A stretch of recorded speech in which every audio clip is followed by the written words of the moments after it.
Tippy Tama Damies, Top Cat here and welcome back to the channel. This kit is every bit as strong as our Warlock Starfire protocol, so if you are a Warlock main looking for a bit of a change, this could be the kit for you. I've set this up to deliver monstrous ad clear with a great health care plan. Much like the Starfires, this is all going to revolve around our fusion grenade. At base damage, these hit for 742 damage. These stick to our target and detonate after a short while, but we're going to change this functionality with the Ashen exotic gauntlets. These allow our fusion grenades to detonate on impact. On paper that doesn't sound all that impressive, but the reality is it makes for quick kills and quick getaways. These exotics also have increased throw speed, so there is no need to run the fastball mod on our gauntlets. And these grenades will be able to stun our unstopped champions upon touch. Now I use the word touch because when it comes to stunning champions, traditionally things that do have like mechanic stuns built into them can have that initial damage wasted, but with these they actually do like 6 damage when they land on the target. It's at that point that they become stunned, so the detonation of the grenade still has that full effect. We've yet to even add our damage bonuses to this grenade, and that's already monstrous against champs. Now ideally we want to be hipping these grenades like we're at the batting cages. The gauntlets are going to feed us back grenade energy when we defeat targets. Every minor kill we get is 25% energy, elites are 50%, and bosses and mini bosses are 100. These gauntlets are going to play very different depending on what difficulty of encounter you are running. This build does play quite aggressively,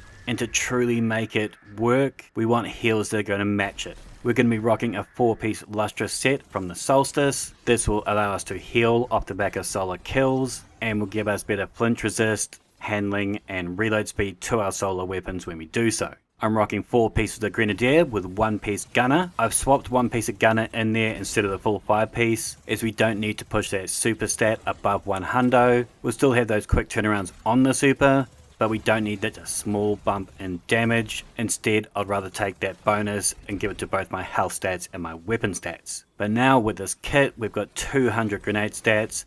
This gives us a 65% damage increase to this grenade, lifting its damage up to 1225. So this will become our new base damage, allowing us to get easier kills, and with Emperor Resolve, it's going to cure us on grenade final blows. It's about 100 HP per kill, so if we get a cluster of them, we can go from 1 HP to max HP, allowing us to daisy chain our napalm. Now we're still going to be pushing our damage from these grenades a lot further thanks to Roaring Flames, where final blows with our solar abilities or ignitions will increase our damage of our solar abilities.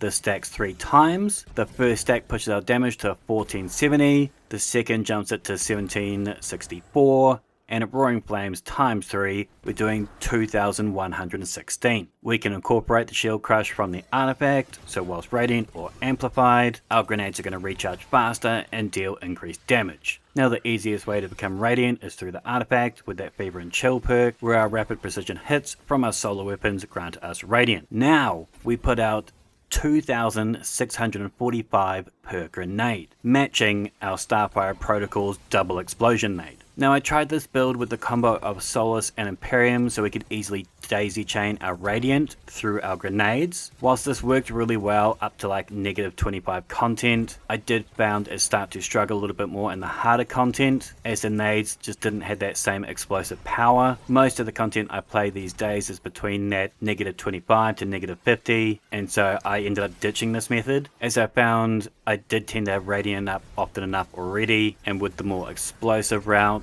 I just had Roaring Flames up more often. In terms of getting up those Roaring Flames, I'm using that baby bonk hammer. This also gives us cure when we pick up that hammer again, but I'm primarily going to be rocking that consecration aspect, slide up, drop down, incinerate all. Despite having statted 4 grenades, I've still got 70 odd melee stats here, so I'll be able to get it up fairly regularly. And as these are guaranteed ignitions, we're going to pair this with Emperor Blistering, whereby defeating targets with our solar ignitions, it's going to grant us back grenade energy. So if you're ever a bit away from getting that grenade energy, we consecrate, then dominate with our fireballs. This fragment will feed us back grenade energy based on the tier of the enemy we've defeated, anywhere from between 8 to 25% per kill. We're running that cocktail of elemental coalitions with refresh threads. This allows us to just spew out fire sprites and every fire sprite we collect is 33% grenade energy. Now I probably don't need to sway you in terms of what solar weapons to use, you no doubt all got your favourites.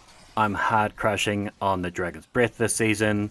In terms of a primary, I've been using that Year-Tight Apex for anything close encounters, particularly in that like -25 to -40 bracket, as it allows me to roll both Demolitionist and Burning Ambition. But in that -40 to -50 bracket, I swapped this out for the Ahab Char, as it still has that Burning Ambition and gives me a little bit more range for a bit more safety. So with Ashes, we are going to apply 50% more Scorch stacks to our targets. That's boosted the likelihood we get an Eruption. With Ember of Eruption, our ignitions are going to have a 25% larger area of effect. And with Ember of Char, this is going to spew out more Scorch to the surrounding targets, hopefully triggering more explosions. At base this does 40 Scorch stacks, but thanks to Ashes this now becomes 60. So all they're going to need is another love tap from one of our grenades or weapons to trigger that big bada boom. So this kit has pretty damn good grenade cooldowns. So we'll be running 2 firepower mods on my gauntlets so I can make an orb of power every 5 seconds